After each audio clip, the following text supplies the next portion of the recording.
Prova prática referente ao concurso da Secretaria de Educação e Cultura do Estado do Acre, edital número 01/2024. Nome do candidato, Raimundo Ricardo Gomes da Silva. Número de inscrição, 512-05021. Cargo, 668, professor de matemática, Rio Branco, Urbana. O assunto a ser trabalhado nesta aula de hoje é sobre função polinomial do primeiro grau. E vamos iniciar fazendo uma definição, ou mostrando a definição de uma função polinomial do segundo grau, que também é conhecida como função afim. É uma função que pode ser escrita na forma f de x igual a ax mais b, onde a e b são números reais e a diferente de zero. Portanto, observe que nessa definição, tanto a quanto b são números reais, porém o a tem que ser diferente de zero. Essa é a definição inicial da função polinomial do primeiro grau, que também é conhecida como função afim. Nós vamos realizar o estudo das funções no dia de hoje, fazendo uma aplicação na economia. E para isso nós vamos criar uma situação-problema, para compreender melhor como que se aplica uma função polinomial do primeiro grau no cotidiano. Então, às vezes, a gente até se pergunta, por que estudar determinados assuntos em matemática? Os alunos podem se questionar também aonde eu vou usar esses assuntos no dia a dia. Um assunto chato como esse, e que o professor de matemática ele insiste a passar para os alunos no dia a dia. Muito bem. O estudo das funções, por exemplo, ele é um dos assuntos que vimos em matemática desde muito cedo. E alguns alunos demoram muito tempo para entender por que estudar as funções. Mas a partir de agora nós vamos mostrar essa aplicação das funções do primeiro grau na economia através da função custo, da função receita e da função lucro de uma fábrica de sapatos, para que nós possamos compreender melhor como que possamos compreender melhor as relações matemáticas no nosso dia a dia. Então nós vamos iniciar fazendo aqui a análise da função custo. A função custo na economia, ela trabalha-se muito com a função que está relacionada com os gastos de uma empresa, com os gastos de uma loja, de uma indústria, de um negócio de forma geral, como também na produção ou aquisição de um determinado produto. Esses custos são divididos em duas partes, Então nós temos aqui no início aquela parte fixa, e também a parte variável. E para representar matematicamente a função custo, nós podemos usar a seguinte expressão. Vamos ver uma expressão matemática que nos ajuda a compreender a função custo e depois a função, as demais funções. Mas nesse momento vamos ver sobre a função custo, que ela é expressada matematicamente da seguinte forma. C de x, que é o custo de x, que eu não sei qual a quantidade, é igual ao custo fixo, representado por CF, e o custo variável, representado por CV. As letras CV representam o custo variável de uma produção. A função receita é outra função aplicada na economia, e ela está ligada ao faturamento bruto de uma entidade ou de uma empresa, em relação ao número de vendas de determinado produto. E pode ser representada matematicamente com a seguinte expressão. Perceba que agora nós vamos trabalhar a função receita. E a função receita ela está expressada matematicamente da seguinte forma. R de x, que quer dizer a receita de x, é igual a P de x, onde P é o preço de mercado, e o número ou a quantidade de mercadorias vendidas. Tá? A função lucro, né? A outra função que nós vamos fazer a análise nessa aula de hoje é sobre a função lucro. Né? Vemos a função receita, a função custo e agora a função lucro. Na função lucro representa o lucro líquido das empresas, ou seja, o lucro oriundo do resultado, ou digamos assim que seria a sobra entre a função receita e a função custo, representado matematicamente pela seguinte expressão. Agora nós vamos ver que é a parte mais interessante, né, que é o lucro da empresa. Então, para calcular o lucro da empresa, eu tenho que fazer que o lucro de X, porque é uma determinada quantidade de produtos que eu preciso vender, ela é igual à receita de X, ou seja, da quantidade de produtos que serão ali vendidos, menos o custo, né, para se produzir aquela quantidade X de produtos. Então, ela representa dessa forma: L de X é igual a L de X menos C de X. Continuando, nós vamos ver a situação problema em si. E nós trouxemos aqui o exemplo de uma empresa, né, de uma fábrica de sapatos. Então nós vamos agora dizer o seguinte: suponha que é uma fábrica de sapatos na cidade de Franca.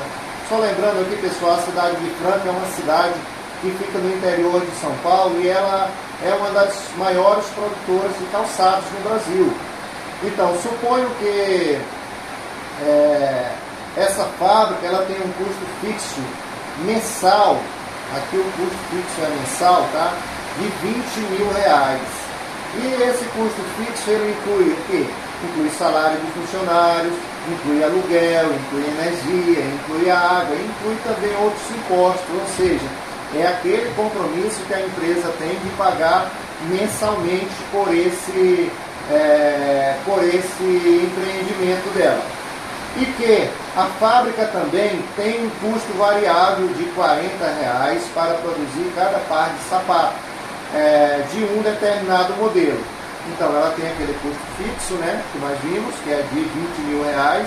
Isso é uma empresa grande, não é uma empresa pequena.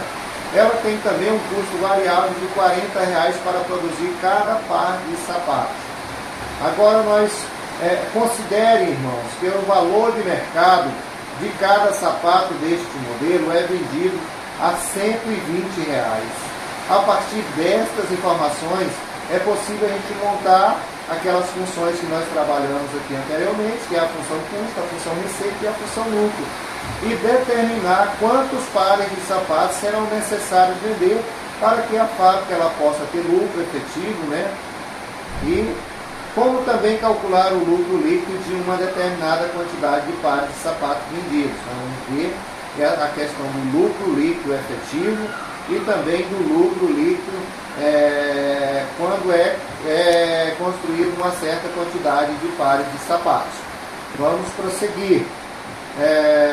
Trabalhando, baseado nesse problema que acabamos de ler, nós temos agora a função receita, né? Função receita dessa situação hipotética da fábrica de sapatos. E nesta questão nós iremos calcular quantos pares de sapatos serão necessários vender para que a fábrica tenha lucro, ou seja, que a fábrica tenha receita e que uma receita seja maior do que o custo. E a expressão matemática dessa função ela vem da seguinte forma: R de X, aí aqui nós usamos a notação maior, né, que é essa notaçãozinha que é um V deitado, ela representa R de X é maior que C de X. Então, nós sabemos que o preço do sapato é R$120, né, para venda. Então, 120 vezes X ele tem que ser maior que R$20.000, que é o custo fixo mensal da fábrica, mais R$40, que é o custo para se produzir cada par de sapato para esta empresa. Continuando aqui, nós vamos só fazer as continhas, né? 120x menos 40x tem que ser maior que R$20.000. Continuando, temos que 80x deve ser maior que 20.000. X ele é maior que 20 mil dividido para 80, ou seja, X ele tem que ser maior do que 250. X tem que ser maior do que 250. Veja que para que essa fábrica ela venha ter um lucro, é necessário ela vender uma quantidade acima de 250 pares de sapato, pois o custo fixo da fábrica é 20 mil reais, mais o custo variável para produzir cada par de sapato, que é 40 reais. Sendo assim, nós temos que 20 mil reais mais 250 reais vezes 40, né, que é a quantidade de sapato, mais vezes o preço de cada par de sapato.